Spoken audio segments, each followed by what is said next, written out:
ഈ വനത്തിനുള്ളിലുള്ള ഈ പൂള് കാണാൻ വേണ്ടിയാണ് 1000 രൂപയാണ് ടിക്കറ്റ്, നമ്മുടെ ഇന്ത്യ മണി. പക്ഷെ കണ്ടാൽ നല്ല ഭംഗിയാണ് കാണാനൊക്കെ.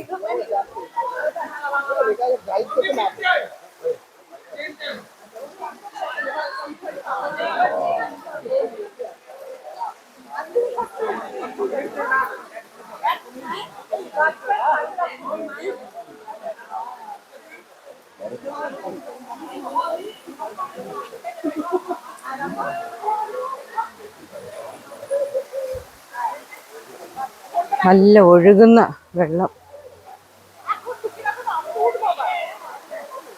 നല്ല നീറ്റ് ആൻഡ് ക്ലീൻ ആണ് ഈ വെള്ളമൊക്കെ. നല്ല രസമായിട്ട് ഒഴുകുന്നു. ഈ ഒഴുകുന്നതിനകത്ത് പോലും ഒരു അഴുക്കൊന്നുമില്ല, നല്ല ക്ലീനായിട്ട്.